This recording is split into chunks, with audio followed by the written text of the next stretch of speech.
Garden Sessions family, welcome back. Dr. Tin here. I want you to take a look at this beautiful double bloom, or also known as a double blossom petunia. It is very beautiful. However, as I pan back and you see the full plant, you'll see signs that it is struggling. This is a plant that requires a lot of water on a very consistent basis. I have not been incredibly consistent with watering it. Part of the reason why these petunias have not received the full amount of water that they really require and want is because my garden beds are established on a drip irrigation line. What that means is I've got a timer going and they all get watered at the same time. At this point, it's early June and most of my flowers only require watering every other day for about 10 minutes. But these pretty flowers are slightly more thirsty, and because they are not getting a good drenching of water on a daily basis, they have suffered. I will admit it has been frustrating because these are really pretty flowers, and they have been a highlight of this section of the garden since early spring. But lately we in Houston are experiencing mid to high 80s on a regular basis, and they're struggling. So I had to make a decision. I could trim them all the way down and see how much they would come back, which is a viable possibility, or I can move on with a clean slate and go for something new. Which option do you think I went for? Well, if you've lived in Texas, then you've got to be familiar with H-E-B, one of the best grocery stores out there. Well, in addition to having amazing food variety, they also offer plants all throughout the year. So while going there to do some routine shopping, some pretty flowers caught my eye, not only because they're aesthetic, but because they are succulents and they don't require as much water on a regular basis. And so that's going to keep this area looking beautiful and even more forgiving, regardless of how often I'm watering the rest of the garden. So I'm going to show you that now. I've upgraded this area of the garden with some purslane. Purslane is a variety of succulent. This kind flowers, as you can see, they are very pretty.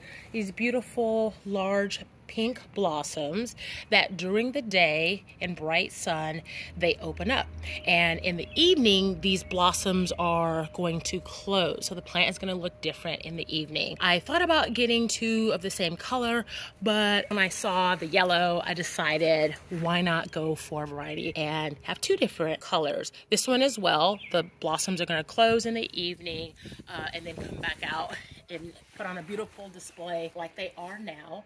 A couple of the things about this purslane: it is tolerant up to 32 degrees. So I expect that this should bring joy in this corner of the garden until we get into about some December-ish weather, and then it'll be time to change it out, or I could repot some of it and take it indoors. Let's see, it does like a moist soil, but I purchased these about a week ago and I did not have them on a watering system, so I only watered them a couple of times in the past week by hand, and they are perfectly fine. So they are going to meet my needs of not being as finicky when it comes to water. Before I let you go in the garden, I do want to show you some vinca. In my prior videos, I mentioned about how vinca will drop its seed and have the potential to return. Well, I have some vinca plants that have returned now for the third year. Originally, they were in hanging plants, and here are some of the vinca that is on the free, also known as a volunteer, seeds that were dropped last year and continue to come back. That is a spreading variety of vinca. So last year when those seeds dropped, they covered the entire base of this particular garden bed, and so it was a full carpet of pinks and a darker maroonish color. We'll see what it looks like as this season progresses. I'll meet you in the office where we'll talk more about making those changes and updates to your life. Hi, thank you for joining me here in the office for Garden Sessions. Today I want to draw some parallels between updating those two hanging pots in the garden and an analogy of how that can correspond to our mental health. To me, I see a connection between our mental health, in some ways representing the idea of removing those old plants out of our life and adding fresh ones into the garden. What do I mean by that? Well, those old plants might represent some negative thoughts, limiting beliefs that we have, unhealthy habits, or toxic relationships. There may be things that we repetitively continue to do, unhealthy habits that continue to linger and hang around, even though deep down inside, we've got that sneaky suspicion that it's not good for us, or the time for that type of behavior has moved on, and yet we continue to keep it around. Similarly for me, I was keeping those double petal petunias because they started out looking so great, and they really were initially a beautiful addition to the garden. However, the reality is they had run their course. And by keeping them around, it was a real drag every time my eyes rest on that section of the garden. There was even some negative thoughts that came up from it, like, oh gosh, once again, I forgot to water them. You see, the watering needs for those were very different than everything else, and so that's a part of why they struggled the way that they did. Also, it's Houston, and the weather is getting really hot and intensifying, and so it's time for them to go. When I finally made up my mind that I'm going to let them go, then that for me signified recognizing the need for change. And let's address these negative aspects, the negative thought process of trying to keep something around that has run its course, and it's time to let it go. When we release things that need to go, that's a part of the result of self-reflection. We need to take that time to pause and consider, what are some of the habits that we are maintaining? How healthy or toxic might some of our relationships be? Are there some beliefs or thought patterns that we continue to engage in that aren't really optimizing our own mental health? The addition of fresh plants symbolize incorporating self-care practices, healthy coping mechanisms. It could also represent supportive relationships and positive experiences. I know for myself, I truly felt a great sense of joy seeing how the purslane brightened up that corner of the garden. Also, it brought about a sense of relief knowing that I don't have to worry about the pots that are hanging in that area, because I have something there that is hardy and is resilient. So there's the immediacy of that joy from seeing something that inherently is beautiful, and the relief of knowing that this is not going to be contributing to my stress every time I look at that part of the garden. Fresh plants nurture mental well-being. You see the smile on my face and how I radiate joy right now just thinking about how awesome those two purslane plants are. It also can foster personal growth.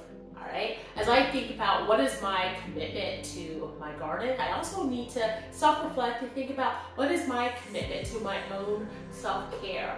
Are there things that I can do throughout my busy lifestyle that can impart moments of peace and help to achieve good, healthy balance? A good dear friend of mine told me about a practice that she does on a daily basis at her job. She takes approximately 5 to 10 minutes during her workday, brews a soothing cup of tea, enjoys it in a mug that has a positive, inspiring phrase printed on it, and for those 5 to 10 minutes, she takes time away from the mental stressors of her job, and she reflects on the things that she has gratitude for. She reflects on the things in her life that are going well. She reflects on what her goals and aspirations are. That 5 to 10 minute break is an important tool. It's a wonderful tool that you can have in your toolbox of self-care activities. And that's similar to planting something into your garden that can come back in a fruitful way. Looking forward to that the next day. Thinking about, what cup of tea am I going to brew? Will it have caffeine in it, or will it be caffeine free? What mug will you use, and what do you want to think about during that time? The self-care process promotes personal growth, resilience, and a healthy mindset. And all of that is important as we work towards cultivating a balanced mental health. But you know, mental health is in fact complex, and it's an ongoing journey. Similar to how our physical health takes ongoing practice, commitment, effort, diligence. It's not just something that we achieve one day and we're done. We have to continually practice it on a regular basis. One way of continuing that pursuit of balanced, healthy mental health is seeking professional help, and that can be crucial for having a comprehensive understanding and finding effective strategies for having a balanced mental health. Well, once again, it has been a pleasure to tie together the connections between gardening and a balanced, healthy mental health. It has been my pleasure to have you here with me on Garden Sessions, and I look forward to you joining me again next time in the garden, where we will go see what we can see.